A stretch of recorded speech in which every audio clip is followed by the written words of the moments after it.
Live. Hello बच्चों, कैसे हैं आप सब? आई होप आप लोग बिल्कुल बढ़िया होंगे, बिल्कुल मजे में होंगे। तो भाई लोग बहुत बहुत राम राम, बहुत बहुत नमस्ते, बहुत बहुत खम्मा गणी आप सबको। स्वागत है आप सब लोगों का विलियन चैप्टर के लेक्चर नंबर 5 के अंदर। जल्दी से मुझे बता दो, क्या मैं सबको सुनाई दे रहा हूं? क्या ढंग से मेरी आवाज सबको आ रही है क्या? जल्दी से बताएं प्लीज। हाँ जी, आवाज आ रही है मेरी सबको सही से?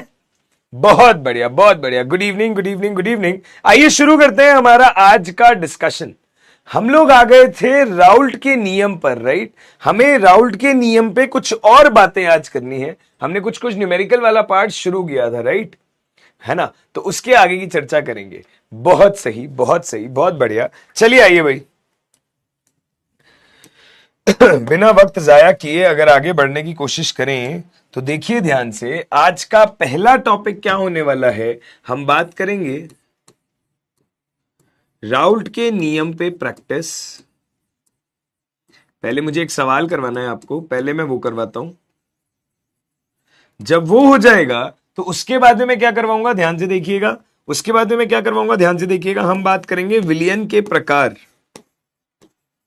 राउल्ट के नियम के आधार पर विलियन को कितने भागों में बांटा जा सकता है वो डिस्कस करेंगे। जब वो हो जाएगा तो फिर डिस्कस करेंगे स्थिर क्वाथी।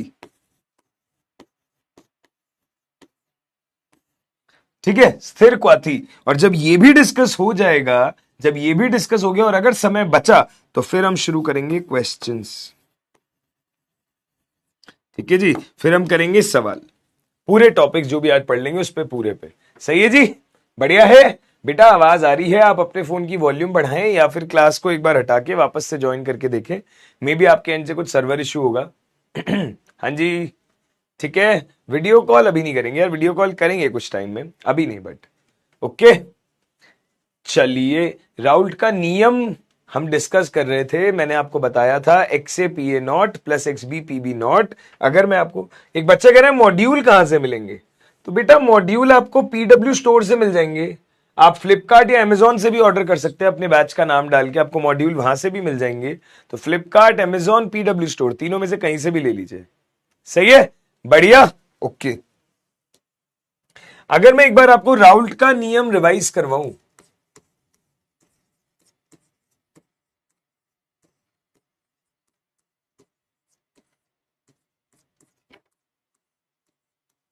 अगर मैं आपको एक बार राउल्ट का नियम रिवाइज करवाऊं, क्या होता है राउल्ट का नियम? प्लीज ध्यान से देखें। हम बोलते हैं किसी भी विलियन का जो वाष्प दाब है वो बराबर होता है X A P A naught plus X B P B naught. किसी भी विलियन का जो वाष्प दाब है वो बराबर होता है X A P A naught plus X B P B naught. इसी तरीके से हम क्या बोलेंगे, हम बोलेंगे भैया एक फॉर्मूला ये भी था कि X A P A naught जो है ये बराबर है Y A into P solution.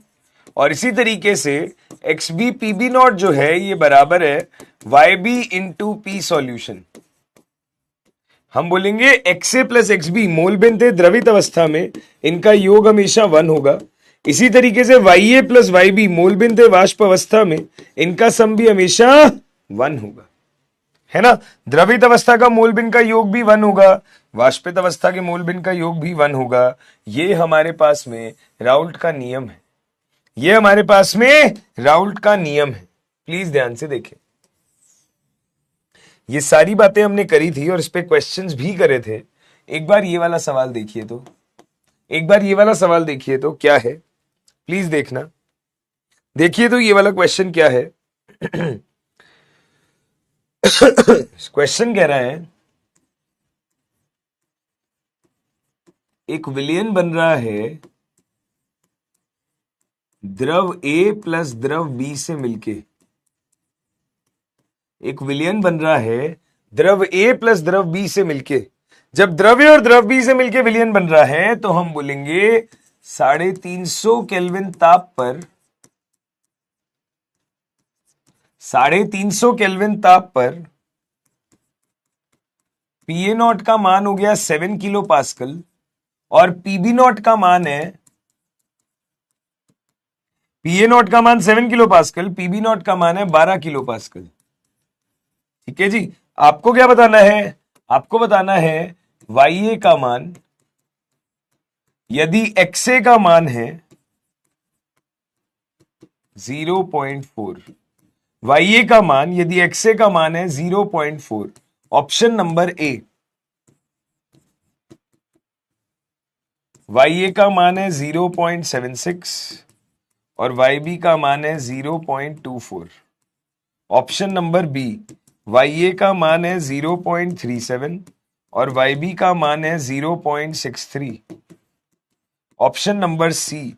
Y A का मान है 0.28 और वाई बी का मान है 0.72, and option number D. Y A का मान है 0.4 और वाई बी का मान है 0.6। ये हमको करना है, बताना है कैसे करना है, ट्राई करिए प्लीज, इस सवाल को ट्राई करें।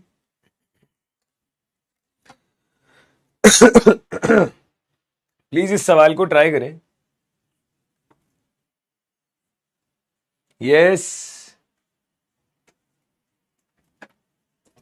गर्म पानी मंगवाना है।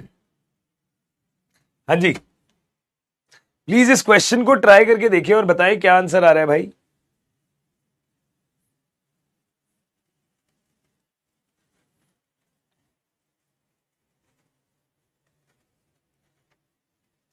डी आंसर आ रहा है। Are you sure? Are you sure? चलिए आइए बातचीत करते हैं, आइए भाई डिस्कस करते हैं। हमें वाई ए बताना है ना, हमें वाई ए बताना है। अगर मुझे वाई ए बताना है और मुझे एक्स ए दिया है, तो एक्स ए और वाई ए में क्या रिलेशन है, प्लीज देखिए ध्यान से।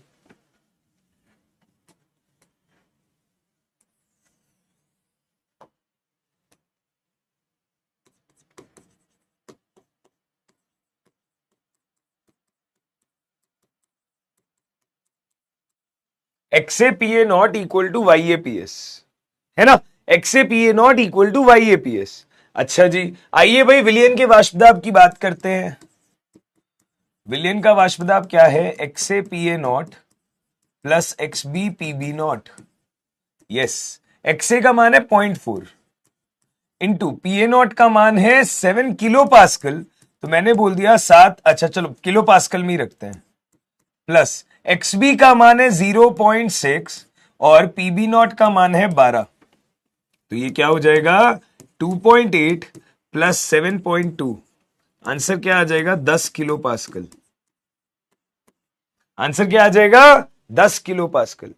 तो विलियन का कुल वाष्पदाब आ गया 10 किलो पास्कल, है ना। अगर विलियन का कुल वाष्पदाब आ गया तो बेटा जी मुझे तो वाई ए निकालना है ना, तो मैं ये यूज कर सकता हूं ना, X A P A naught equal to Y A into P S.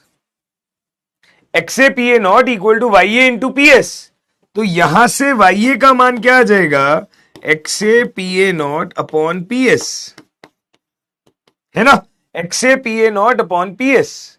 X A कितना है 0.4,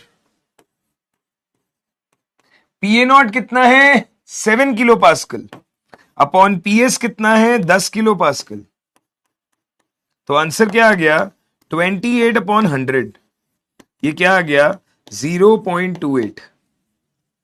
तो बेटा अगर वाई ए का मान 0.28 आ गया है, तो वाई बी का मान क्या आ जाएगा 1 माइनस 0.28, 0.72।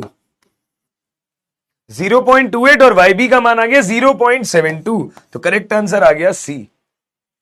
करेक्ट आंसर क्या आ गया सी। ठीक है जी, बढ़िया बात है, देखिए ध्यान से।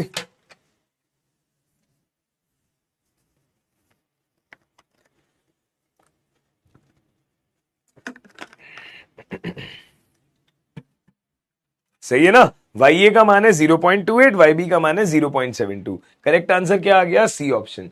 कोई भी दिक्कत है तो बताएं, कोई भी समस्या है तो बताएं, कोई भी प्रॉब्लम है तो समझाएं। यस, ठीक है, बढ़िया बात है। समझ में आया ना ये वाला सवाल सबको? Very nice. अगर ये सवाल सबको क्लियर है, अगर ये सवाल सबको क्लियर है, तो आइए अगले क्वेश्चन पे चलते हैं। आइए अगली चीज पे चलते हैं। हम क्या कह रहे हैं, ध्यान से देखिएगा। सवाल कह रहा है कि यदि विलियन का वाष्पदाब यदि विलियन का वाष्पदाब है 250 माइनस 2xb, यदि विलियन का वाष्पदाब है 250 माइनस 2xb, तो मुझे बताना है पीए नॉट क्या होगा और पीबी नॉट क्या होगा। ठीक है, 250 माइनस 2xb है और ये जो विलियन है ये a प्लस बी से मिलके बना है, तो हमें बताना है पीए नॉट का मान क्या होगा, पीबी नॉट का मान क्या होगा।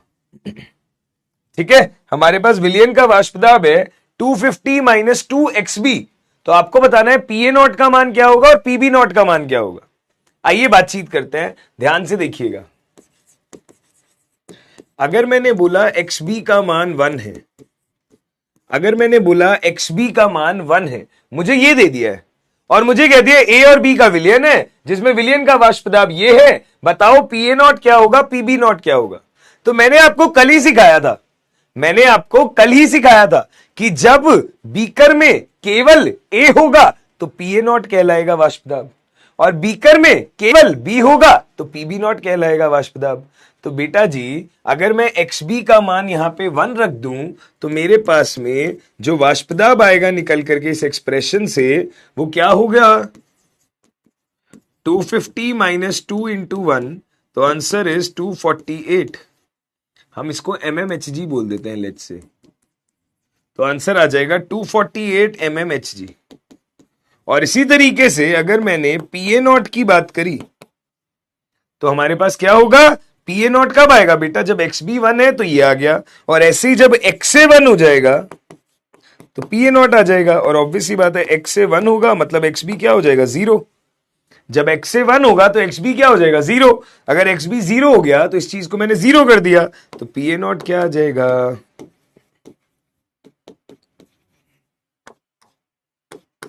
250 mmHg। तो पीबी नॉट हो गया 248 और पीए नॉट हो गया 250। समझ में आई क्या बात? प्लीज ध्यान से देखिए, मैं थोड़ा सा गर्म पानी पीता हूं क्योंकि गला बिल्कुल डेड हो रहा है और अभी 2 क्लासेस और भी बची हैं, इसके बाद थोड़ी सी गले को एक्सरसाइज देनी पड़ेगी।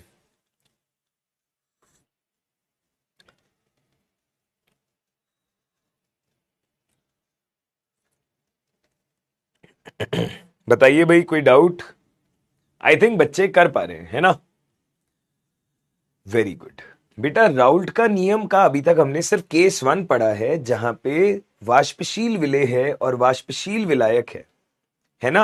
राउल्ट के नियम के हमने अभी तक केवल 2 केसेस पढ़े हैं, मतलब पहला केस पढ़ा है जहां पे विलेय भी वाष्पशील है, विलायक भी वाष्पशील है। अभी एक और केस आएगा अवाष्पशील विलेय वाला, बट थोड़ी देर में आएगा। पहले मुझे इसके आधार पर, जो मैंने अभी तक पढ़ा है, इसके आधार पर बातचीत करते हैं क्या चीज की, क्या चीज की, कि विलयन के प्रकार कितने होते हैं। प्लीज ध्यान से देखना, प्लीज ध्यान से देखना। हम बोलते हैं राउल्ट के नियम के आधार पर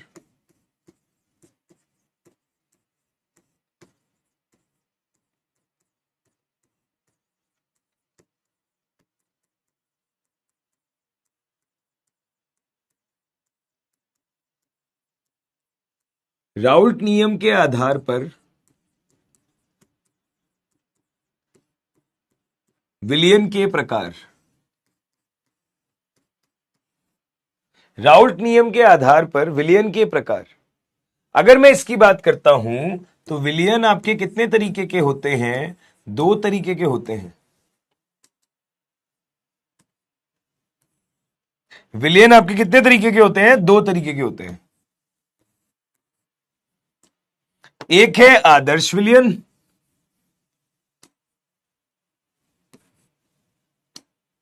एक है आदर्श विलयन,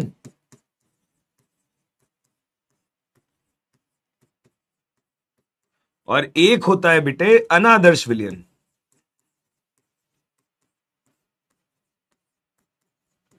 समझे बात? एक है आदर्श विलयन और एक है अनादर्श विलयन। ठीक है जी, एक आदर्श विलयन है और एक अनादर्श विलयन है। ये हमारे पास 2 तरीके के विलयन है। इंग्लिश में इसको कहते हैं आइडियल सॉल्यूशन, इसको कहते हैं नॉन आइडियल सॉल्यूशन। क्या होते हैं आदर्श विलयन? हम कहते हैं आदर्श विलयन आपके ऐसे विलयन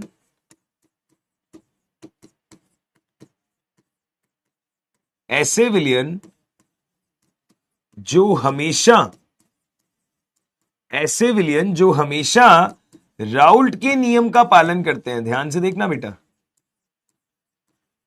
ऐसे विलियन जो हमेशा राउल्ट के नियम का पालन करते हैं। प्लीज समझने की कोशिश करें। ऐसे विलियन जो हमेशा राउल्ट के नियम का पालन करते हैं वो क्या कहलाते हैं? आदर्श विलियन कहलाते हैं। और ऐसे विलियन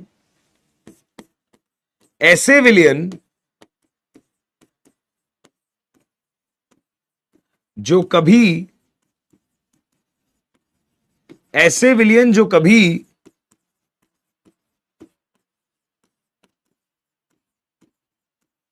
राउल्ट के नियम का पालन नहीं करते, ऐसे विलियन जो कभी राउल्ट के नियम का पालन नहीं करते वो क्या कहलाते हैं? अनआदर्श विलियन। तो बेटा जी जो हमेशा राउल्ट के नियम का पालन करते हैं वो तो आपके पास कौन हो गए? जिनके लिए वाष्पदाब का जो मान है वो क्या होता है? X A P A naught plus X B P B naught. हम बोलेंगे कि ये तो वो हो गए जिनके लिए विलियन के वाष्पदाब का मान होता है X A P A naught plus X B P B naught, है ना? विलियन के वाष्पदाब का मान होता है X A P A naught plus X B P B naught. पर अनादर्श विलियन कौन है? जिनके अंदर वाष्पदाब का जो मान है वो क्या होता है?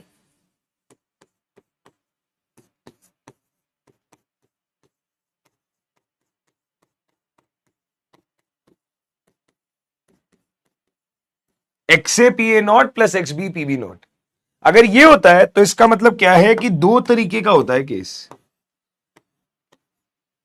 ठीक है, अगर विलियन का वाष्पदाब ये है कि इसके बराबर नहीं होना चाहिए, जो ये लिखा हुआ है कि राउल्ट का पालन नहीं करते, तो फिर दो तरीके के विलियन होने चाहिए हमारे पास में। एक होते हैं धनात्मक विचलन, ऐसे विलियन जो धनात्मक विचलन दिखाते हैं, और दूसरे होते हैं ऐसे विलियन जो ऋणात्मक विचलन दिखाते हैं। हां जी, धनात्मक विचलन कौन से होते हैं? ऐसे विलियन जिनमें जो वाष्पदाब का मान है वो X A P A naught plus X B P B naught से ज्यादा है। ऐसे विलियन जिनमें वाष्पदाब का जो मान है वो X A P A naught plus X B P B naught से ज्यादा है। और ऐसे विलियन जिनमें वाष्पदाब का जो मान है वो X A P A naught plus X B P B naught से कम है। तो जिनमें कम है वो है ऋणात्मक विचलन, जिनमें ज्यादा है वो है धनात्मक विचलन, और जिनमें बराबर है वो है आदर्श विलियन। प्लीज ध्यान से देखें, जिनमें एक्चुअली देखा जाता है कि राउल्ट के नियम से सॉल्व करके जो वैल्यू आ रही है, प्रायोगिक तौर पे ऐसा देखा गया कि उससे ज्यादा वैल्यू आ रही है विलियन के वाष्पदाब की, धनात्मक विचलन के एग्जाम्पल है। सपोज करो कहीं पे राउल्ट के फॉर्मूले से सॉल्व करके जो वैल्यू आ रही है प्रायोगिक तौर पे देखा गया उससे कम वैल्यू आ रही है रियलिटी में, तो वो ऋणात्मक विचलन है। और जहां पे सेम वैल्यू आ रही है वो आदर्श विलयन है। प्लीज देखिए, यहां तक समझ में आता है क्या? फिर मैं इनके बारे में डिटेल में बात करता हूं, एक एक करके। फिर मैं एक एक करके इनके बारे में डिटेल में बात करता हूं।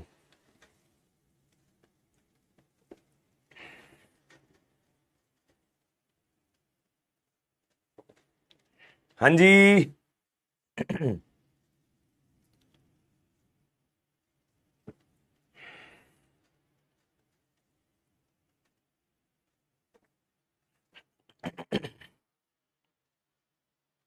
चलिए बढ़िया है, अगर यहां तक सब कुछ समझ में आता है तो आइए आगे बढ़ते हैं।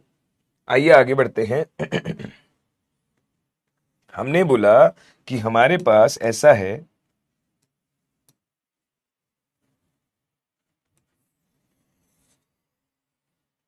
हमारे पास ऐसा है, ये है आदर्श विलयन,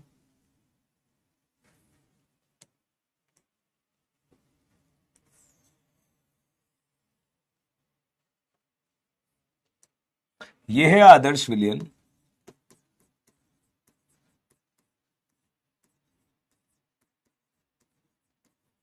ठीक है। इसके आगे आता है अनादर्श विलयन। अब अनादर्श विलयन में भी दो कैटेगरीज हैं।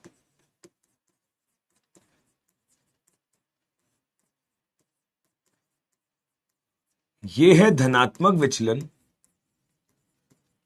और एक आता है ऋणात्मक विचलन।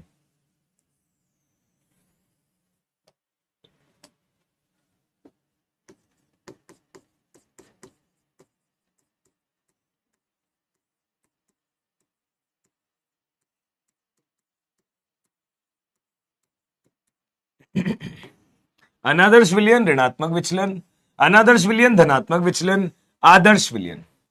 तीन केसेस हैं जिनको मुझे डिस्कस करना है ना। अगर ये तीन केसेस है जिनको मुझे डिस्कस करना है तो चलिए आगे बढ़ते हैं और ध्यान से समझते हैं। हमें इन विलयन की कैरेक्टरिस्टिक्स भी देखनी है, हमें इनके बारे में क्या देखनी है, इनके गुणधर्म देखने हैं।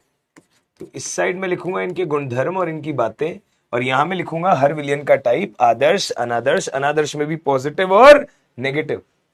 चलिए आइए बात करते हैं, ठीक है, आइए बात करते हैं। पहला पॉइंट, वाष्प दाब।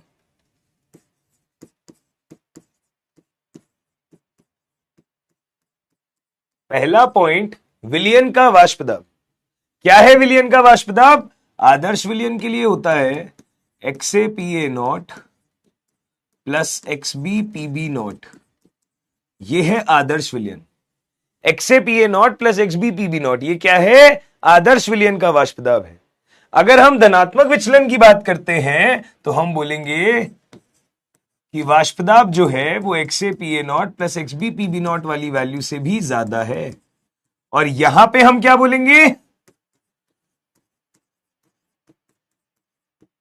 XaPa0 प्लस XbPb0 वाली वैल्यू से कम है। समझ में आती है बात? ये पहला पॉइंट।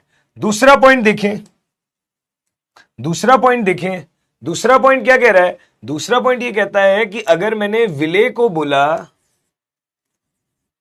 B और मैंने विलायक को बोला A, समझने की कोशिश करिएगा। विलेय को बोला B और विलायक को बोला A, तो हमने बोला कि अगर हम उनके बीच में आपस में आकर्षण बल की बात करें,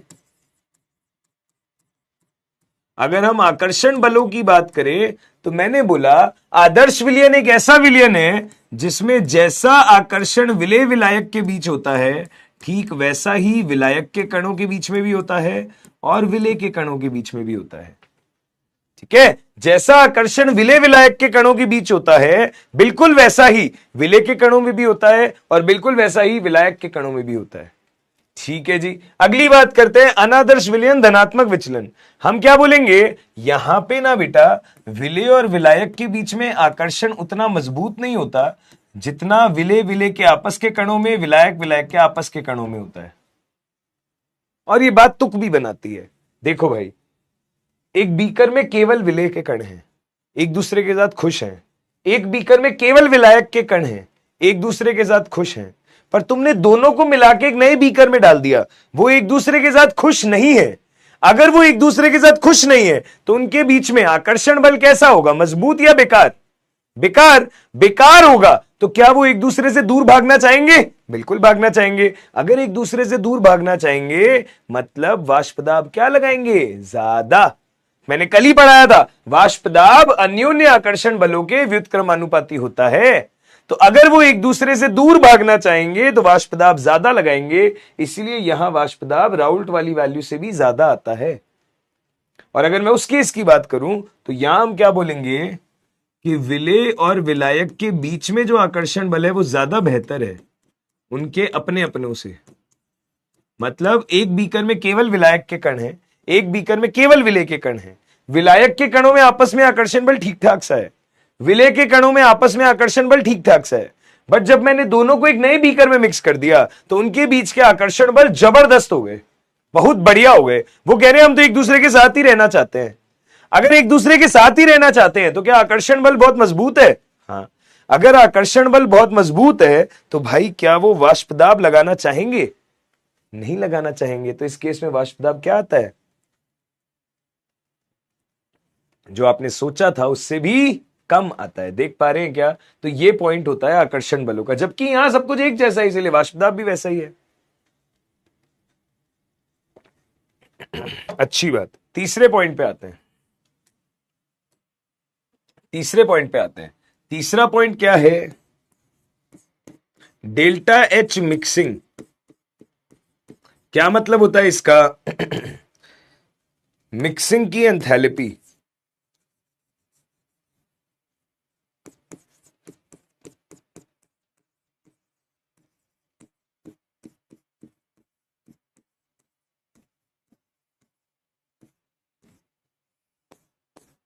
मिक्सिंग की एंथैल्पी, ठीक है।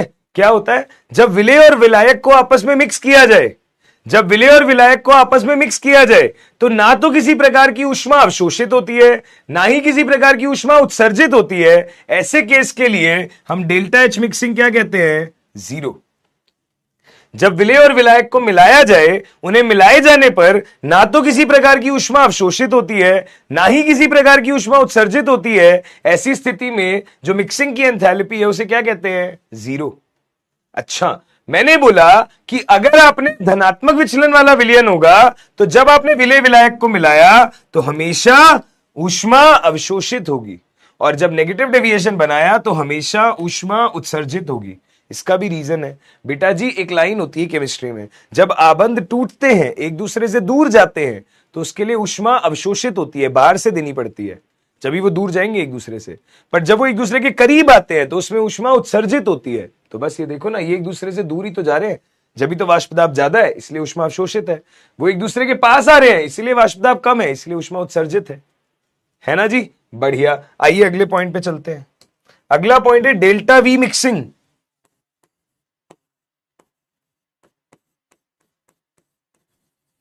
डेल्टा वी मिक्सिंग मतलब मिक्सिंग का आयतन।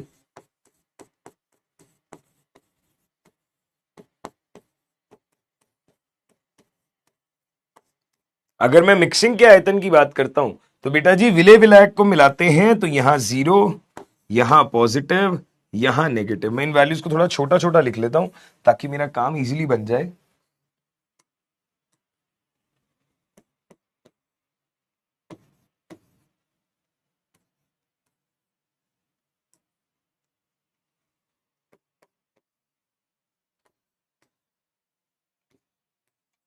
मतलब अगर मैंने विलेय का 10 ml विलायक के 10 ml के साथ मिलाया तो विलियन का 20 ml बना, तो चेंज जीरो का है।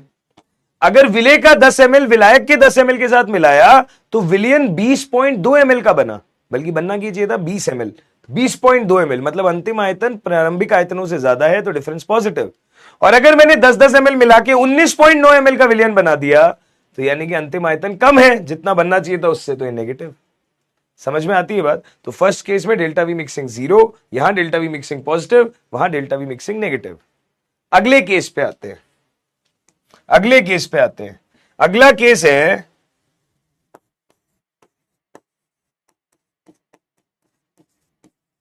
डेल्टा एस मिक्सिंग मतलब मिक्सिंग पर एंट्रोपी।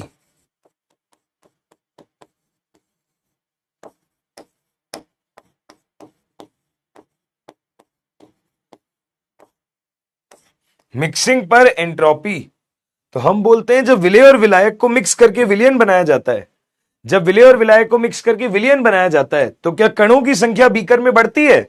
हाँ। और बेटा थोड़ा बहुत आपने एंट्रोपी के बारे में 11वीं में ऊष्मा गतिकी नाम के चैप्टर में सुना ही होगा।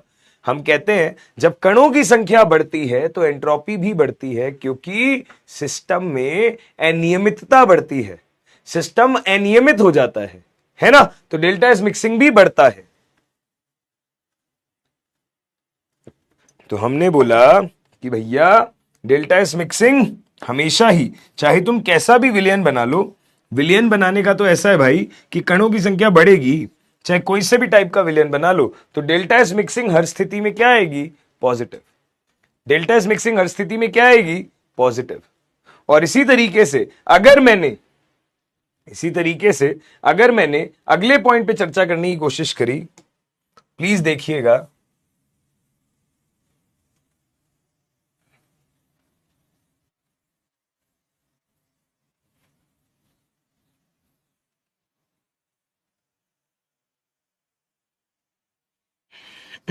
प्लीज देखिएगा अगला पॉइंट क्या है। हमने डेल्टा एस मिक्सिंग तक देख लिया, हमने कहा ये डेल्टा जी मिक्सिंग की बात करें। बेटा डेल्टा जी मिक्सिंग क्या होती है? गिब्स मुक्त ऊर्जा।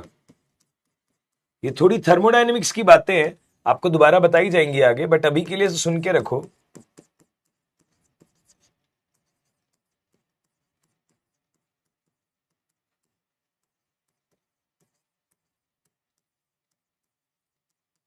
मिक्सिंग की गिब्स मुक्त ऊर्जा। तो बेटा जब थर्मोडायनेमिक्स पढ़ते हैं ना, तो हम ये बोलते हैं कि जो स्वतः प्रक्रम है उनके लिए डेल्टा जी क्या होगा, जो अस्वतः प्रक्रम है उनके लिए डेल्टा जी क्या होगा।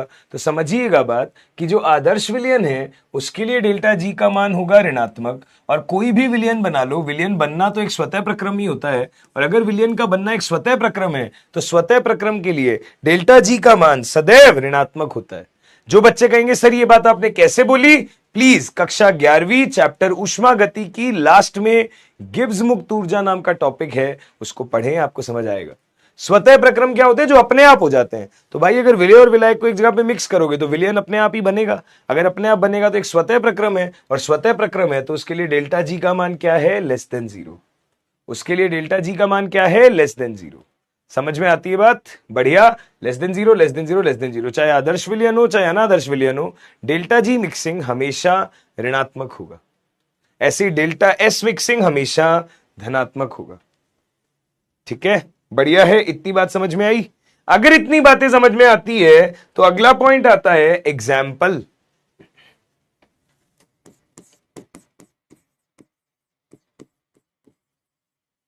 अगला पॉइंट क्या आता है, एग्जाम्पल।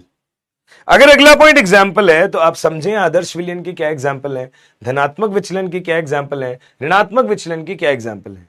आदर्श विलयन के एग्जाम्पल्स की अगर हम बात करते हैं तो बेटा जी ये दिखने में एक जैसे से होते हैं। जैसे हमने बोला CCl4 plus SiCl4, carbon tetrachloride plus silicon tetrachloride. अच्छा, मैंने बोला chloroethane plus bromoethane, chloroethane plus bromoethane. अच्छा, मैंने बोला benzene plus toluene,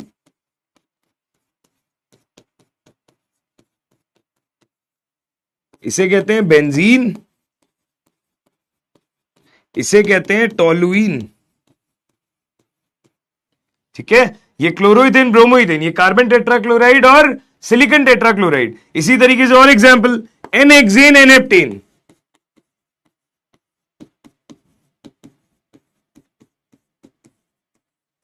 C6H14, and ये हो गया C7H14, H16 सॉरी। तो इस तरीके से ये हमारे पास जो दिखने में एक जैसे से हो वो क्या कहलाते हैं, आदर्श विलयन कहलाते हैं। अगर मैं अनादर्श विलयन धनात्मक विचलन की बात करता हूं तो बेटा जी यहां क्या होगा,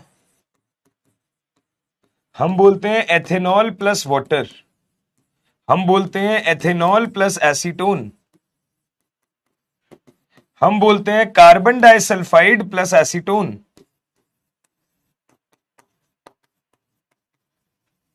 इनमें से जो भी एग्जाम्पल होंगे ये सारे किसके हैं, धनात्मक विचलन के। ये याद रखने आपको एग्जाम्पल। ठीक है, इसी तरीके से हम बोलते हैं अनादर्श विलयन के एग्जाम्पल क्या हो गए, हम बोलते हैं फिनॉल प्लस एनिलीन, हम बोलते हैं क्लोरोफॉर्म प्लस एसीटोन,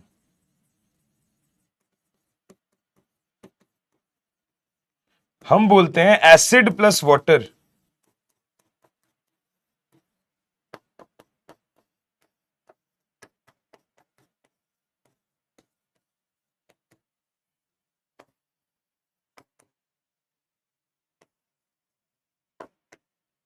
जितने भी एग्जाम्पल एनसीईआरटी में दिए हैं सारे आपको ध्यान रखने हैं। ये धनात्मक विचलन, ये ऋणात्मक विचलन, ये आदर्श विलयन। ठीक है जी, प्लीज ध्यान से देखें, कोई दिक्कत है तो बताएं। ये एग्जाम्पल आपको ध्यान रखने हैं। आप जब यहां देखोगे तो यहां इनकी आपस में हाइड्रोजन बॉन्डिंग बहुत बढ़िया है, इसलिए एक दूसरे के साथ रह के ज्यादा खुश हैं। यहां देखोगे तो इनकी आपस में बॉन्डिंग उतनी अच्छी नहीं है, ये अलग अलग में ज्यादा खुश हैं, इसलिए इनमें पॉजिटिव डेविएशन है। प्लीज ध्यान से देखें।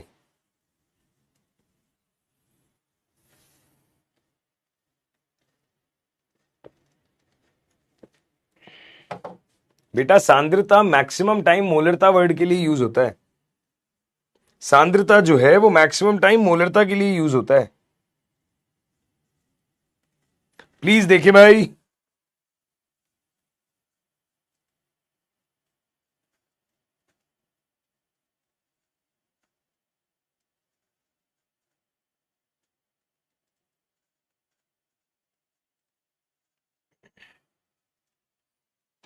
बेटा मैंने डेल्टा जी पढ़ाते हुए बोली थी ये बात, आप सुनते क्यों नहीं हो? गिब्स मुक्त ऊर्जा, जब आप विलय विलायक को मिक्स करके विलयन बनाते हो ना, तो उसमें जो गिब्स मुक्त ऊर्जा होती है वो, ये देखो, ये कह रहा है कुछ समझ नहीं आया। भाई कुछ समझ नहीं आया तो फिर तू गलत जगह आ गया। तुझे क्या लग रहा है A for apple B for ball चल रहा था क्या क्लास में? क्या सोच के आया था भाई? मछली जल की रानी है, जीवन उसका पानी है, ये पढ़ाया जाएगा? गजब कर रहा है भाई यार। फिर कैसे समझ में आएगा जब तेरी एक्सपेक्टेशन ही कुछ और है? नहीं हो पाएगा भाई, छोड़ दे क्लास, कोई मतलब ही नहीं है। ठीक है, CO2 एसीटोन नहीं होगा बेटा।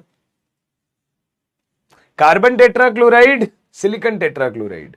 बेटा डेल्टा जी का मतलब होता है गिब्स मुक्त ऊर्जा। कोई स्वतः प्रक्रम जब होता है तो उसके लिए गिब्स मुक्त ऊर्जा का मान सदैव ऋणात्मक होता है। कोई स्वतः प्रक्रम जो होता है उसके लिए गिब्स मुक्त ऊर्जा का मान सदैव ऋणात्मक होता है। ठीक है, तो वही देखो, विलयन का बनना तो एक स्वतः प्रक्रम ही है, तो उसके लिए मान ऋणात्मक है ना? बच्चे कह रहे हैं CS2 का क्या मतलब होता है? बेटा इसका नाम होता है कार्बन डाइसल्फाइड।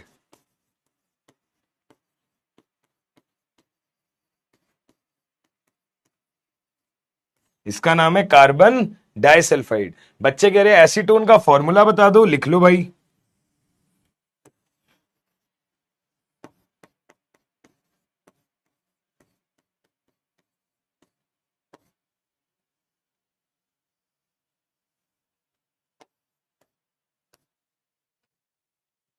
ठीक है, बढ़िया है।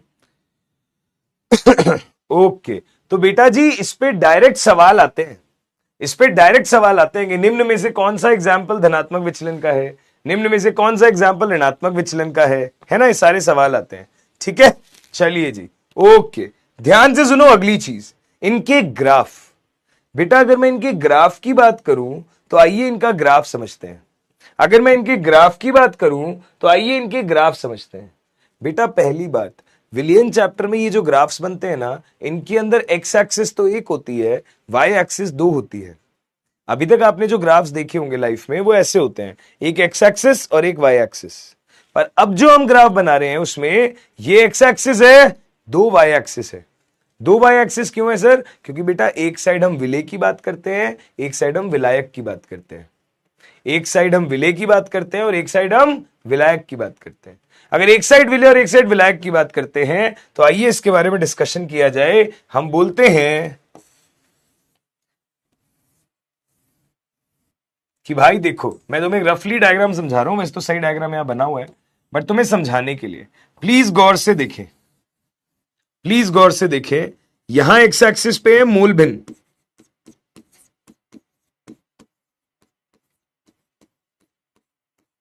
ठीक है, और वाई एक्सिस पे है वाष्प दाब।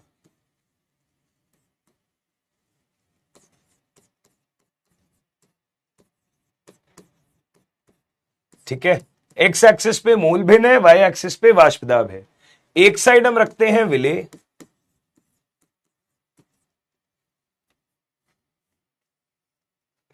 एक साइड हम रखते हैं विलायक, और एक साइड हम रखते हैं विलय।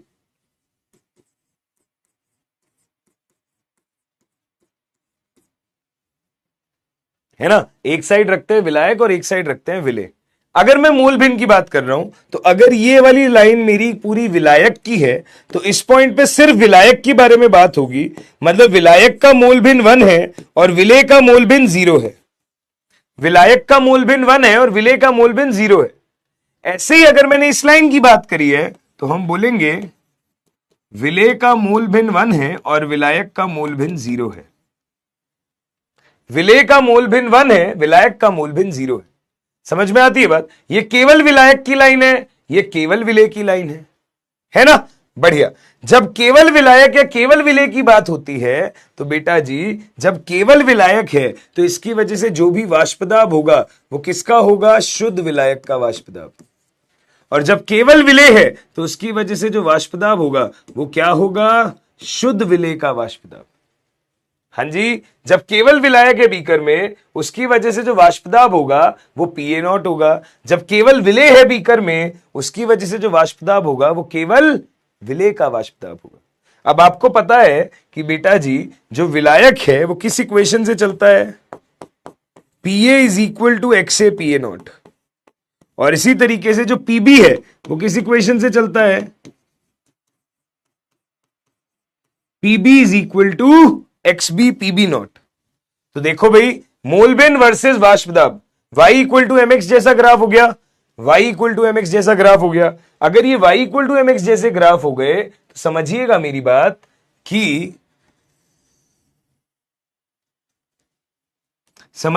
बात कि ये सरल रेखा को फॉलो करेगा, ये इस सरल रेखा को फॉलो करेगा। ये क्या है? ये P A equal to X A P A naught. हाँ जी, ये जो लाइन है किसको फॉलो करेगी? P A equal to X A P A not.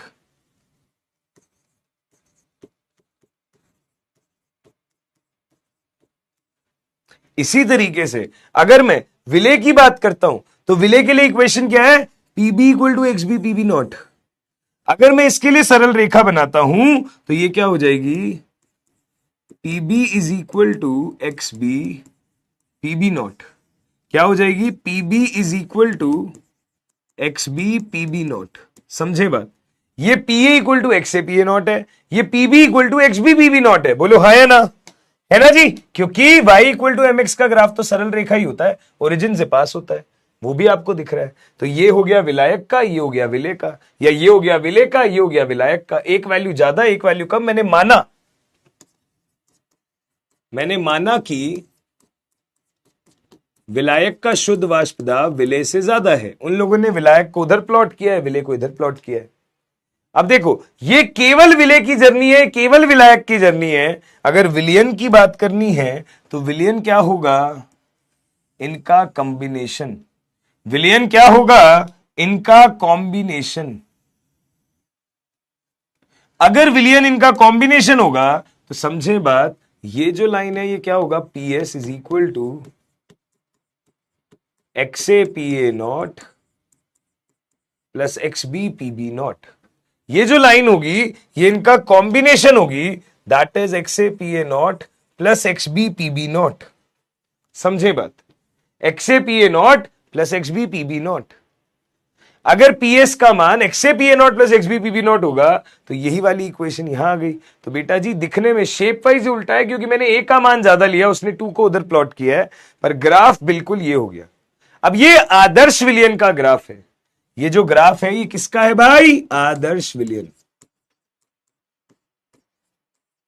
जो राउल्ट नियम का पालन करता है। और हम देख भी पा रहे हैं सारी इक्वेशन भी राउल्ट के नियम वाली ही है।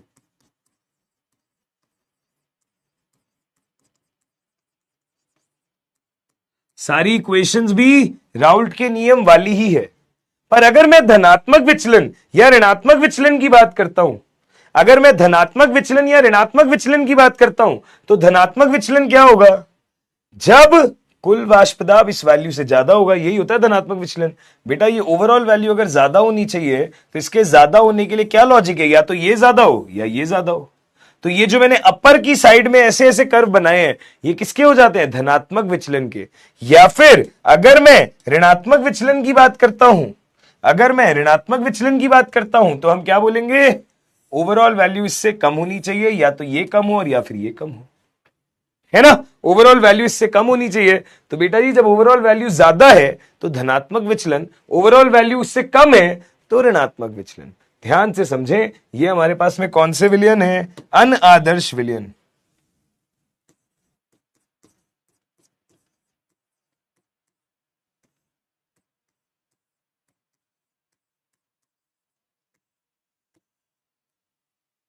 अनादर्श विलियन है ना? ये धनात्मक विचलन, वो ऋणात्मक विचलन। क्लियर है जी? प्लीज देखें, प्लीज देखें,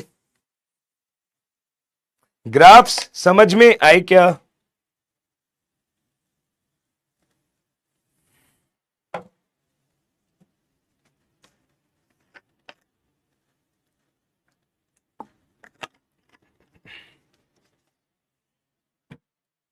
हमने बोला कि नॉर्मल वैल्यू से जिसकी वैल्यू ज्यादा है वो धनात्मक विचलन है, तो इसमें सारे ऊपर की तरफ के बल्ज हैं और यहां पे नीचे की तरफ में बल्ज हैं, है ना? अच्छा, कुछ बच्चे ये कहेंगे कि सर ये जो आपने एग्जाम्पल दिए हैं हमें कैसे पता चलेगा कि ये धनात्मक है कि ऋणात्मक? तो बेटा ऋणात्मक वाले वो होते हैं जो एक दूसरे के साथ रहना चाहते हैं, तो जैसे क्लोरोफॉर्म एसीटोन है, क्लोरोफॉर्म का सूत्र होता है CHCl3। अगर आप एक बार एनसीईआरटी में देखेंगे तो आप पाएंगे ये CHCl3 है और एसीटोन जो है वो ये है।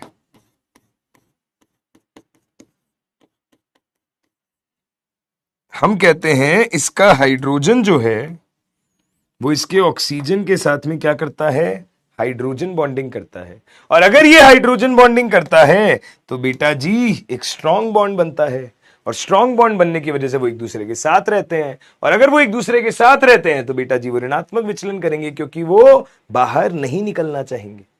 सही है ना, बढ़िया, ठीक है। चलिए क्वेश्चंस लगाते हैं अब इन पे। इतनी बात समझ में आई ना? अगर इतनी बात समझ में आई तो आइए भाई सवाल करें। बहुत देर से थ्योरी पढ़ रहे हैं, थोड़े सवालों की तरफ चला जाए।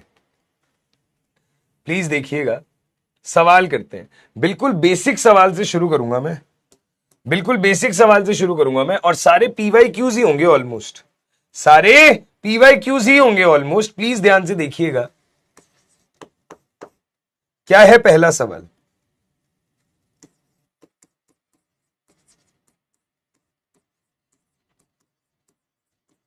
सवाल कह रहा है आदर्श विलयन के लिए, सवाल कह रहा है आदर्श विलयन के लिए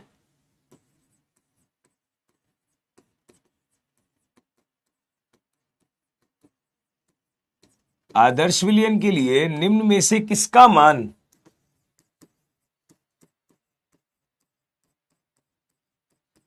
ऋणात्मक है? आदर्श विलयन के लिए निम्न में से किसका मान ऋणात्मक है? ऑप्शंस देखें।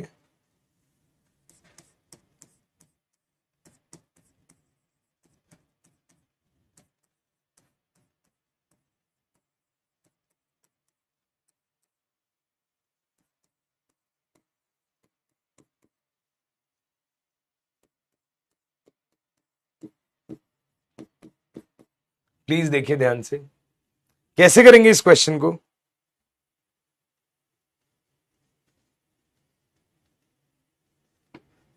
कैसे करेंगे इस क्वेश्चन को?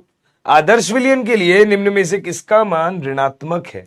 तो बेटा जी अगर ऋणात्मक की बात करनी होगी तो हम क्या बोलेंगे? हम बोलेंगे कि भाई डेल्टा जी का मान क्या होता है आदर्श विलयन के लिए? ऋणात्मक, क्योंकि ये 0 होता है, ये भी 0 होता है, ये धनात्मक होता है, ये ऋणात्मक होता है। तो करेक्ट आंसर क्या होगा? B option.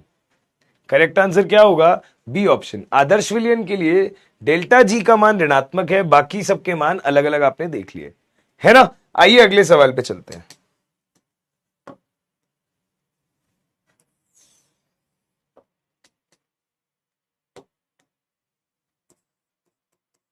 आइए अगले सवाल पे चलते हैं।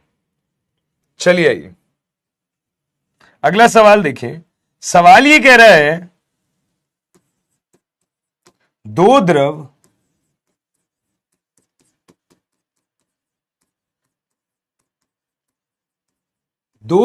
A प्लस बी मिलकर एक विलयन बनाते हैं। दो द्रव A प्लस बी मिलकर एक विलयन बनाते हैं यदि PA0 का मान 300 टॉर है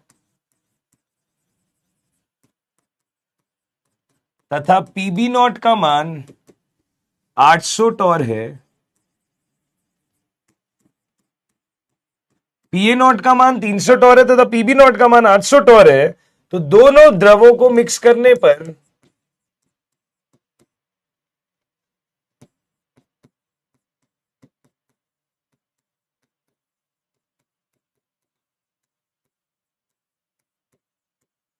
दोनों द्रवों को मिक्स करने पर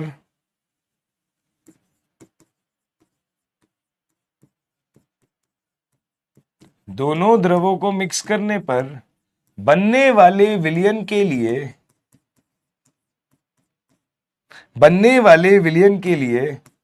XB का मान 0.92 है।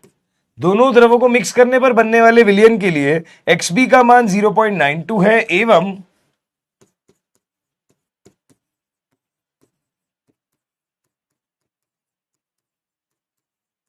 कुल वाष्प दाब 0.95 एटीएम है।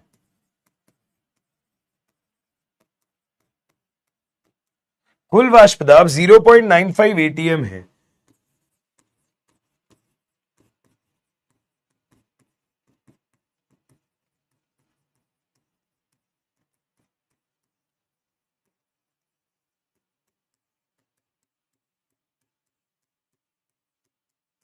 निम्न में से कौन सा ऑप्शन सत्य है? ओके जी, आपको एक चीज दी हुई है, 1 ATM इज इक्वल टू होता है 760 टॉर। आपको ऑप्शंस देता हूं मैं, फिर आप इस सवाल को ट्राई करना। ऑप्शन नंबर ए कह रहा है delta V mixing positive. Option number B कह रहा है delta H mixing negative. Option number C कह रहा है डेल्टा वी मिक्सिंग 0। और ऑप्शन नंबर डी कह रहा है डेल्टा एच मिक्सिंग 0।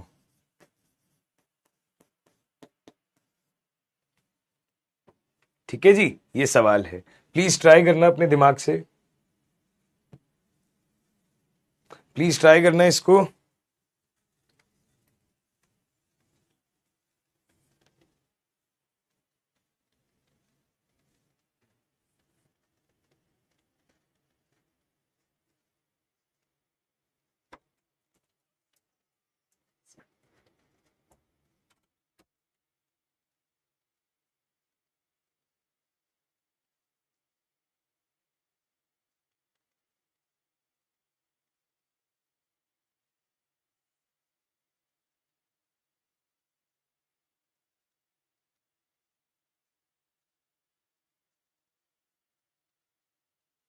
देखिए प्लीज।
हाँ जी,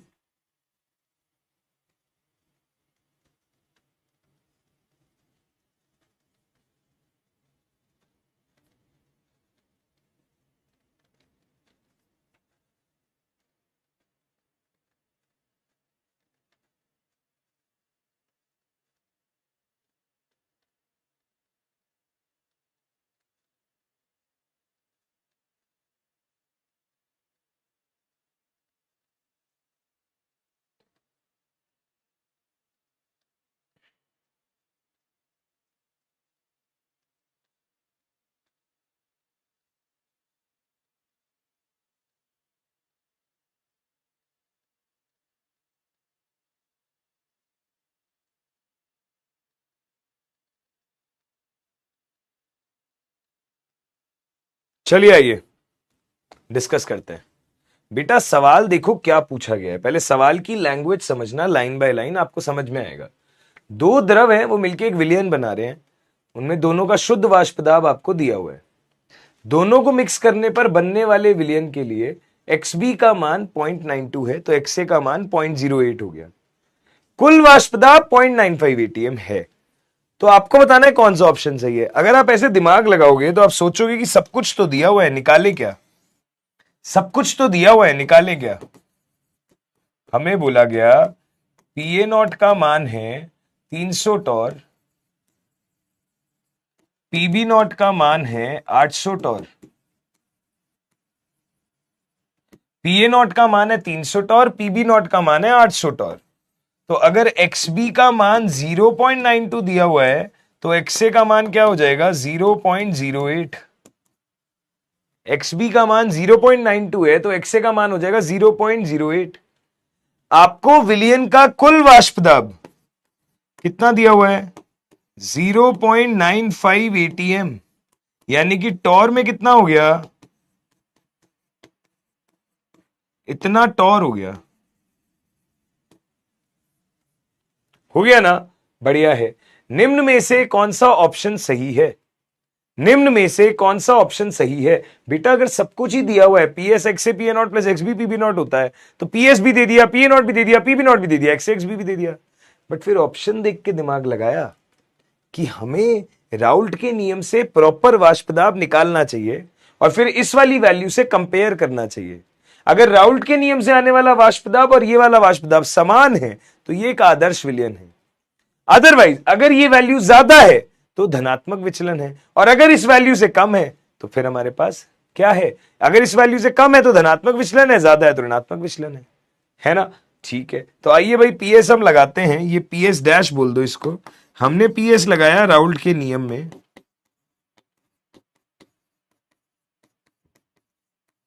तो इसको मैंने क्या कहा 0.08 इंटू 300 प्लस 0.92 इंटू 800। क्या बन गया भाई, प्लीज ध्यान से देखें, ये क्या बन गया प्लीज ध्यान से देखें। हम बोलेंगे 8/100 इंटू 300 यानी कि 24 प्लस ये बन गया 100 से 100 कट गया 8 इंटू 92, तो 8 टू 16, 8 9 72 और 1 736। ये वैल्यू क्या बन गई 760 टॉर, और 760 टॉर का मतलब क्या होता है बेटा 1 एटीएम। उसको लिखने की जरूरत ही नहीं है, इसको ऐसे ही लिख दो। तो भाई पीएस का मतलब हो गया 1 एटीएम, यहां है 0.95 एटीएम। तो आप ये देख सकते हैं क्या, आप ये देख सकते हैं क्या कि जो आपने देखा वाष्प दाब वो कम है किससे, जो राउल्ट से आ रहा है। और ये सिचुएशन कहां होती है, नेगेटिव डेविएशन में।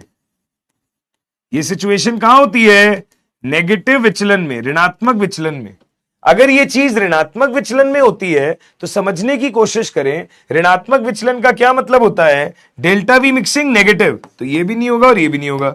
डेल्टा एच मिक्सिंग भी नेगेटिव, तो ये भी नहीं होगा बट ये हो जाएगा। तो करेक्ट आंसर क्या होगा, बी ऑप्शन।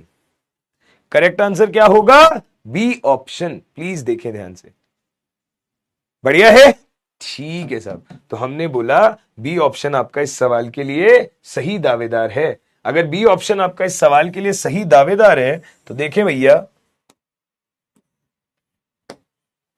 40% बच्चे इसको कर पाए, बट बहुतों ने तो तुक्का ही मारा है, वो दिख रहा है, बट कोई बात नहीं। यस, समझ में आया क्या सवाल। ऐसे सवाल भी आते हैं, ऐसे सवाल भी आते हैं राउल्ट के नियम पे। प्लीज देखो भाई,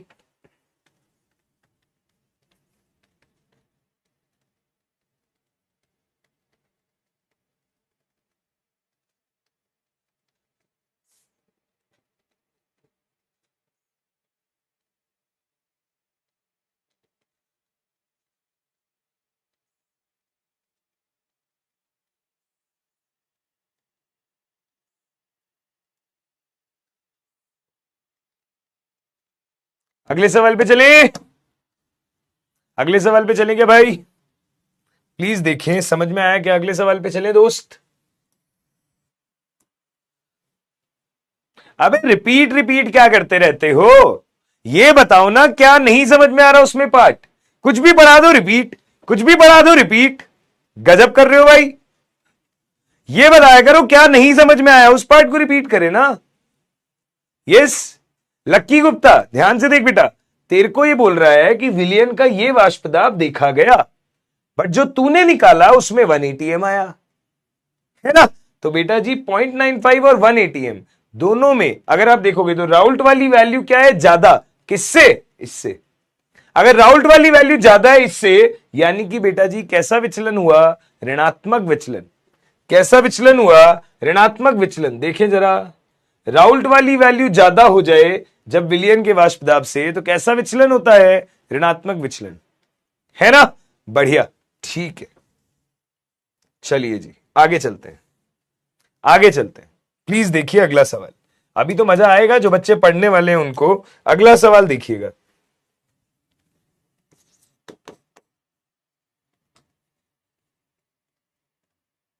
अगला सवाल कह रहा है,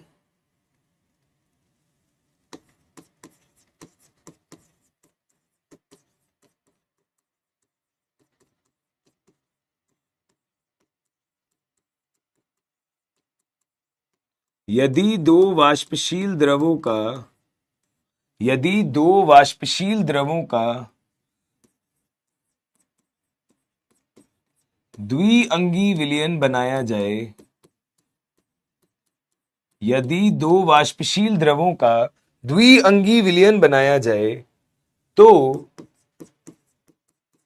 XA इक्वल टू 0.4 पर XA इक्वल टू 0.4 पर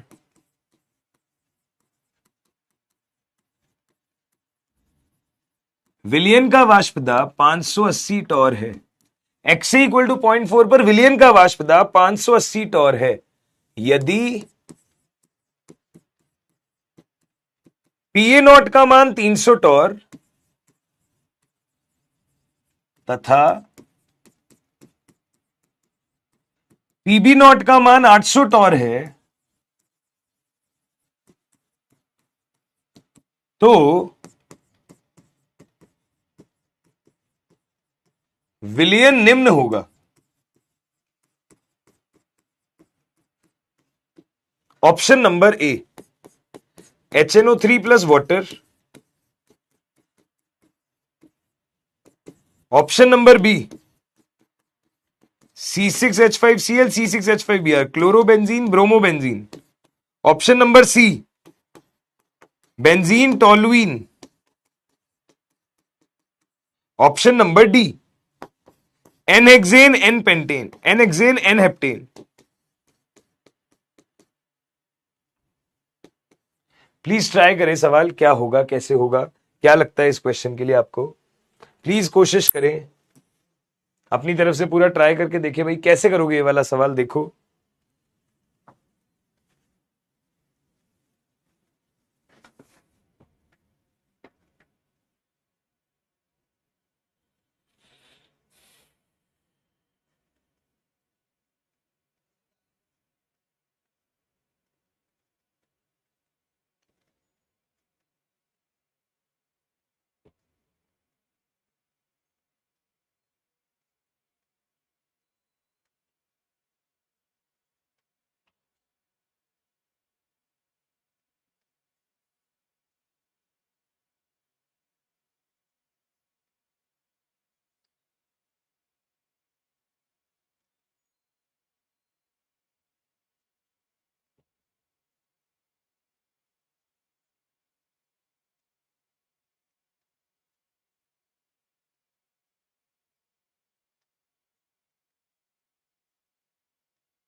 हाँ जी।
हाँ जी।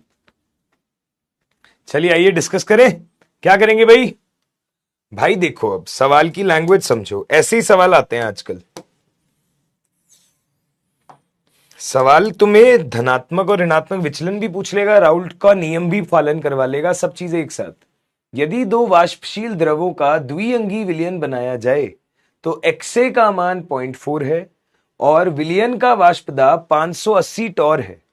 एक्सए का मान 0.4 है, विलयन का वाष्प दाब 580 टॉर है। तो हमने बोला कि पीए नॉट दिया हुआ है, पीबी नॉट दिया हुआ है, विलयन कौन सा होगा? फिर से वही बात कि सर सब कुछ तो दे दिया, तो पूछ क्या रहे हो? तो भाई वही वाली बात है, तुम्हें एक विलयन का वाष्प दाब इसने दिया है जो प्रायोगिक है, और तुम्हें वो विलयन का वाष्प दाब निकालना है जो राउल्ट के नियम से आता है, और फिर वैल्यू को कंपेयर करके पता करो कि धनात्मक विचलन आ रहा है, ऋणात्मक विचलन आ रहा है, कि आदर्श विलयन बन रहा है, और फिर उसका जो भी एग्जाम्पल यहां पे दिख रहा है उसको टिक करो। जैसे अगर आप देखें तो ये क्या है? आदर्श विलयन, क्लोरोबेंजीन ब्रोमोबेंजीन एक जैसा दिखने में, ये बेंजीन टोलुईन एक जैसा दिखने में, आदर्श विलयन। एनहेक्सेन एनेप्टेन फिर से आदर्श विलयन। अगर तीनों आदर्श विलयन है तो यही अलग है, तो ऑब्वियस बात है आंसर तो यही होने वाला है, क्योंकि ये ऋणात्मक विचलन है। पर सॉल्व करके भी देख लेते हैं अगर ऑप्शन कुछ और आ जाए तो हमने बोला कि भाई अगर मैं विलयन का वाष्प दाब राउल्ट से निकालता हूं तो वैल्यू आएगी X A P A naught plus X B P B naught, है ना? X A P A naught plus X B P B naught. X A का मान है 0.4 इंटू पी ए नॉट का मान है 300 प्लस एक्स बी का मान है 0.6 इंटू पीबी नॉट का मान है 800। अगर मैं इसे सॉल्व करता हूं तो ये वैल्यू क्या बन जाएगी? 120 प्लस 480। तो आंसर क्या हो गया? 600 टॉर। आंसर क्या हो गया? 600 टॉर। विलियन का राउल्ट के हिसाब से वाष्प दाब 600 टॉर है, पर वैसे कितना दिया हुआ है? 580 टॉर। तो इनमें कौन जीता भाई? राउल्ट वाला ही जीता। और जब प्रायोगिक दाब राउल्ट वाले से कम हो तो ये क्या होता है? नेगेटिव विचलन। और अगर नेगेटिव विचलन होता है तो एग्जाम्पल क्या हो गया? Acid plus water. प्लीज ध्यान से देखें, आंसर आ गया ए ऑप्शन। प्लीज गौर से देखें, कोई डाउट है क्या? ठीक है भाई। अभिषेक कुमार, लक्की गुप्ता, निशान पाल, एक और सवाल भी करवा दिया है मैंने उस टाइप का। आई होप अब चीजें क्लियर हो, आई होप अब चीजें क्लियर हो। यस।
हाँ जी, ठीक है, बहुत सही।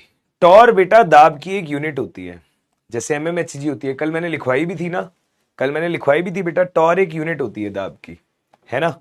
बढ़िया। अगर यहां तक सब कुछ पता लगा, यस, अगर यहां तक एग्जाम्पल याद होंगे तभी पता चलेगा।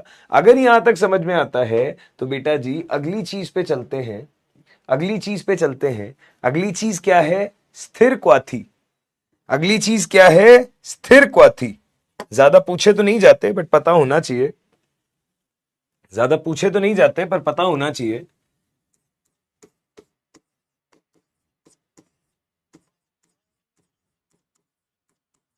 स्थिर क्वाथी इन इंग्लिश में कहते हैं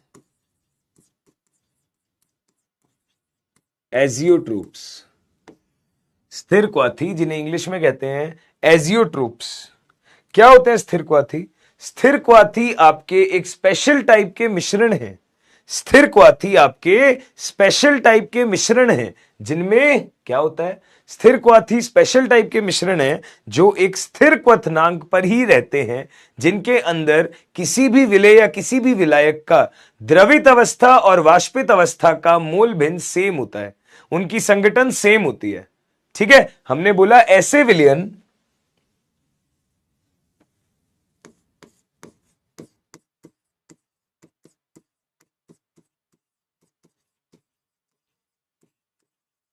जिनमें ऐसे विलयन जिनमें विलेय एवं विलायक की, ऐसे विलयन जिनमें विलेय एवं विलायक की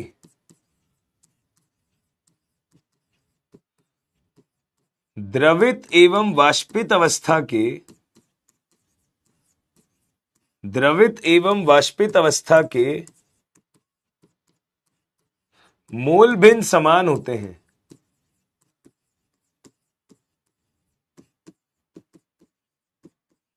द्रवित एवं वाष्पित अवस्था के मूल भिन्न समान होते हैं, वो क्या कहलाते हैं? स्थिर क्वाथी कहलाते हैं, है ना। मतलब अगर विलायक है तो उसका एक्स ए और वाई ए भी सेम हो, और अगर विलेय है तो उसका एक्स बी और वाई बी सेम हो। समझो बात, द्रवित और वाष्पित अवस्था में सारी चीज सेम होती है ना, दोनों सेम होते हैं, इसलिए इन्हें स्थिर क्वाथी कहा जाता है। हम कहते हैं एक बार अगर कोई मिश्रण स्थिर क्वाथी बन गया तो उसके बाद उसे अलग नहीं किया जा सकता। तुम सोचो विलेय अलग विलायक अलग कर दूं, किसी तरीके से नहीं कर सकते।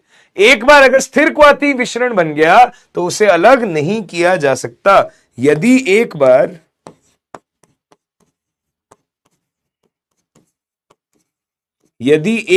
कोई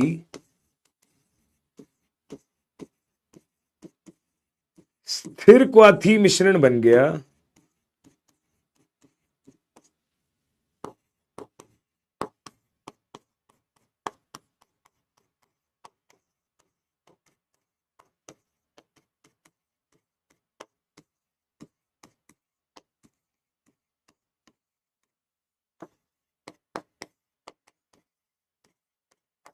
तो उसे अलग नहीं किया जा सकता। यदि एक बार कोई स्थिर क्वाथी मिश्रण बन गया तो उसे अलग नहीं किया जा सकता। एक बार अगर मिश्रण बन गया तो आप कुछ भी प्रभाजी आसवन करो, कोई भी बढ़िया से बढ़िया मेथड लेके आओ, तुम मिश्रण को अलग नहीं कर सकते। ठीक है, मतलब बेटा ये एक स्थिर क्वथनांक पे उबलते हैं, ये स्थिर क्वथनांकी मिश्रण होता है, इनका नाम है ना स्थिर क्वाथी, मतलब स्थिर क्वथनांकी मिश्रण है, इनका बॉइलिंग पॉइंट फिक्स होता है। अच्छा जी, तो बेटा जी ये दो तरीके के होते हैं। अगर मैं आपको कहूं स्थिर क्वाथी कितने तरीके के हैं तो मैं आपको बताऊं स्थिर क्वाथी दो तरीके के होते हैं। स्थिर क्वाथी जो हैं, एजियोट्रोप्स जो हैं, ये दो तरीके के होते हैं। कौन कौन? एक होते हैं न्यूनतम क्वथनांकी,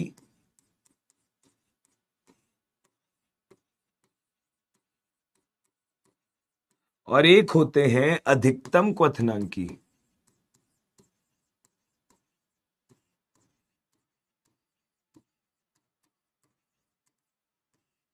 एक होते हैं न्यूनतम क्वथनांकी, एक होते हैं अधिकतम क्वथनांकी। समझे बात ध्यान से, ये है मिनिमम बॉइलिंग एजियोट्रोप,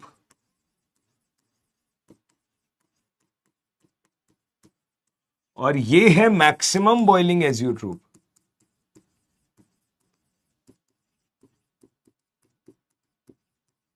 ठीक है, एक है मिनिमम बॉइलिंग जिसे न्यूनतम क्वथनांकी कहते हैं, और एक है मैक्सिमम बॉइलिंग जिसे अधिकतम क्वथनांकी कहते हैं। समझना बात को मेरी। ठीक है, एक न्यूनतम क्वथनांकी होता है, एक अधिकतम क्वथनांकी होता है। कोई दिक्कत तो नहीं है? कोई दिक्कत तो नहीं है? ठीक है, तो अगर स्थिर क्वाथी आते हैं तो दो तरीके के बनते हैं, या तो न्यूनतम क्वथनांकी या अधिकतम क्वथनांकी। तो अगर मैं न्यूनतम क्वथनांकी की बात करता हूं,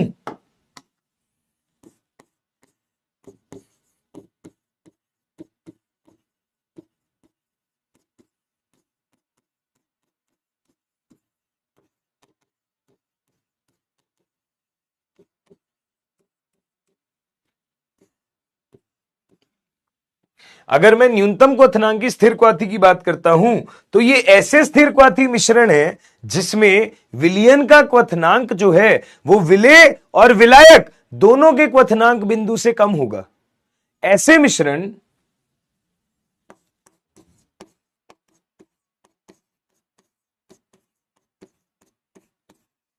ऐसे मिश्रण जिनमें ऐसे मिश्रण जिनमें विलयन का क्वथनांक ऐसे विलयन जिनमें विलयन का क्वथनांक विलेय एवं विलायक दोनों के क्वथनांक से कम होगा।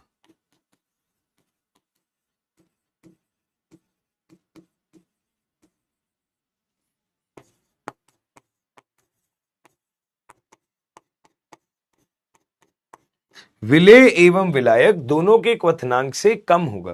बेटा जी इसके एग्जाम्पल क्या क्या हो सकते हैं, आप समझो मेरी बात। सपोज करो विलेय का क्वथनांक है, सपोज करिए विलेय का क्वथनांक बिंदु है 80 डिग्री सेल्सियस और विलायक का क्वथनांक बिंदु है 100 डिग्री सेल्सियस। तो जो विलयन बनेगा ना, उसका क्वथनांक बिंदु आप समझो 80 से भी कम होगा। विलयन का क्वथनांक बिंदु 80 से भी कम होगा, क्योंकि न्यूनतम है इन दोनों से कम वैल्यू। 100 से तो कम है ही 80, 80 से भी कम होगा। ऐसी अधिकतम क्वथनांकी क्या होता है, जिसका इनसे भी अधिक हो, 100 से भी अधिक होगा, है ना। अगर हम एग्जाम्पल्स की बात करें तो क्या एग्जाम्पल होंगे, तो बेटा जी आपको एक बात पता है कि वाष्पदाब और क्वथनांक बिंदु एक दूसरे के क्या होते हैं, व्युत्क्रम। वाष्पदाब और क्वथनांक बिंदु एक दूसरे के क्या होते हैं, व्युत्क्रम। अगर वाष्पदाब और क्वथनांक बिंदु एक दूसरे के व्युत्क्रम है, तो बेटा समझने की कोशिश करिएगा, अगर वाष्पदाब और क्वथनांक बिंदु एक दूसरे के व्युत्क्रम है तो समझने की कोशिश करिएगा, वो सारे विलयन जो धनात्मक विचलन दिखाते हैं, वो सारे विलयन जो धनात्मक विचलन दिखाते हैं, उनमें वाष्पदाब क्या होता है, अधिकतम होता है। उन सभी अधिकतम वाष्पदाब वाले विलयनों का क्वथनांक क्या होगा, न्यूनतम। क्वथनांक क्या होगा, न्यूनतम। तो हम बोलेंगे सभी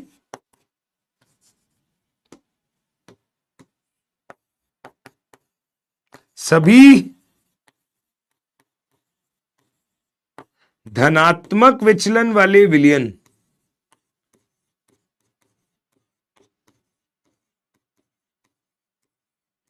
सभी धनात्मक विचलन वाले विलयन ये क्या कहलाएंगे, ये क्या कहलाएंगे, न्यूनतम क्वथनांकी स्थिर क्वाथी। सभी धनात्मक विचलन वाले विलयन क्या कहलाएंगे, न्यूनतम क्वथनांकी स्थिर क्वाथी। और अगला आता है मैक्सिमम बॉइलिंग एजियोट्रोप्स, अधिकतम क्वथनांकी स्थिर क्वाथी। मैंने क्या बोला था, एक न्यूनतम क्वथनांकी, एक अधिकतम क्वथनांकी। मैक्सिमम बॉइलिंग, अब डेफिनेशन की जरूरत नहीं है, मैं समझ गया हूं आपकी बात, मतलब आप मेरी बात समझ गए हो, है ना। ऐसे मिश्रण जिनका जो क्वथनांक बिंदु है वो विलेय और विलायक दोनों से ज्यादा है, वो क्या कहलाते हैं, अधिकतम क्वथनांकी। अब बेटा जी जिनका क्वथनांक बिंदु सबसे ज्यादा है उनका वाष्पदाब सबसे कम है, और वाष्पदाब कम कहां आता है, आपका ऋणात्मक विचलन में आता है। तो हम बोलेंगे वे सभी विलयन, ऐसे विलयन, पहले तो ये लिख दें,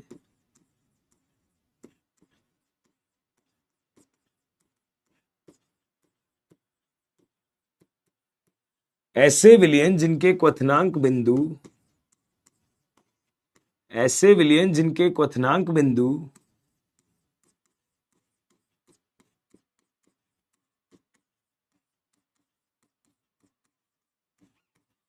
विलेय एवं विलायक दोनों के क्वथनांकों से ज्यादा है।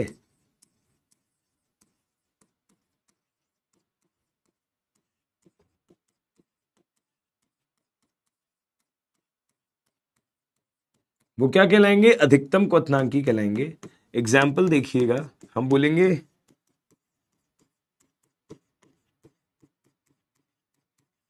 सभी ऋणात्मक विचलन वाले विलयन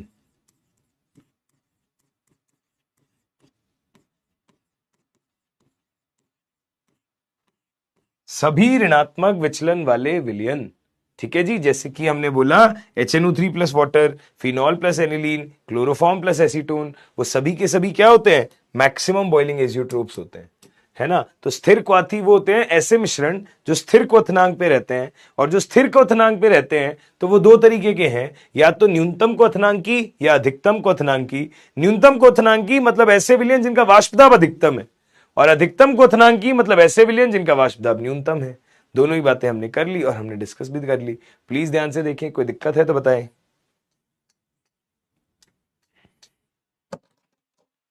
तो ये थी भाई विलयन के प्रकार राउल्ट नियम के आधार पर, है ना। फिर हमने स्थिर क्वाथी भी देखा।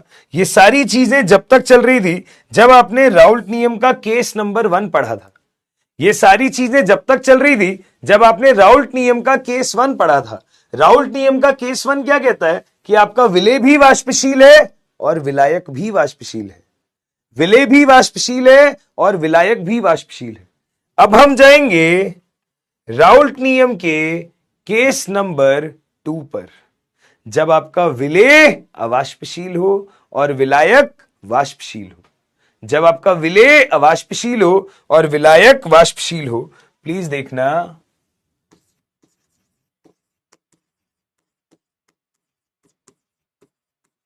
केस 2 किसका? राउल्ट नियम का। क्या है? अवाष्पशील विलेय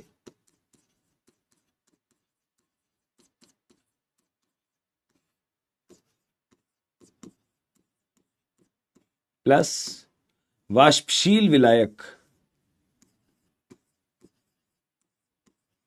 अवाष्पशील विलेय प्लस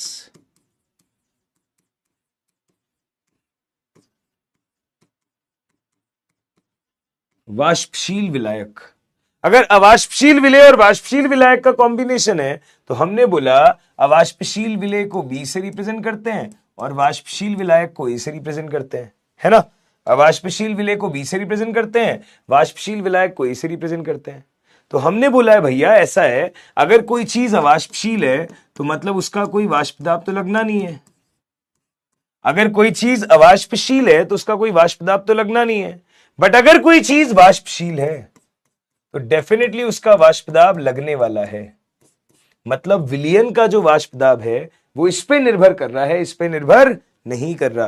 तो आप जो अभी तक बोलते थे कि विलयन का वाष्पदाब हुआ करता था XA PA0 plus XB PB0, उसके अंदर आपको ये समझ में आए कि ये वाला जो पोर्शन है ये पूरा का पूरा क्या हो गया? 0, क्योंकि तुम्हारा विलेय कैसा है? अवाष्पशील है।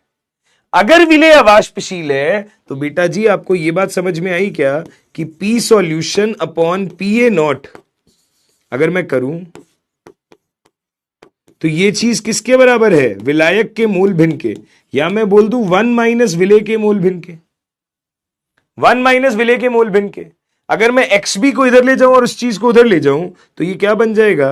1 माइनस विलयन का वाष्पदाब अपॉन PA0। ये चीज किसके बराबर है? XB की, है ना। 1 माइनस ये चीज किसके बराबर है? XB के। तो बेटा जी यहां से राउल्ट के नियम का एक नया फॉर्मूला तैयार होकर आया है उस केस के लिए जब अवाष्पशील विलेय हो, जिसके बेस्ट एग्जाम्पल होते हैं ठोस पदार्थ। जिसके बेस्ट एग्जाम्पल होते हैं ठोस पदार्थ। P0A minus PS upon P0A, और ये चीज किसके बराबर है? विलेय का मोल भिन्न। ये चीज किसके बराबर है? विलेय का मोल भिन्न। देखो ध्यान से, P0A minus PS upon P0A equal to XB।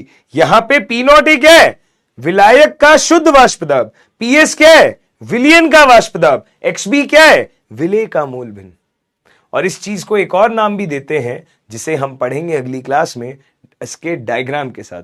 तो अभी मेरे को बस ये समझाना था कि विलेय का कोई वाष्प दाब होता नहीं है, तो उस पे रिलेटेड चीजें हैं, इस पे बात करेंगे नेक्स्ट क्लास में। आप लोगों को डीपीपी मिलेगी, उसे ट्राई करिएगा। जो भी पढ़ाया जा रहा है इसको साथ साथ रिवाइज करिए, मॉड्यूल से भी क्वेश्चंस करते रहिए।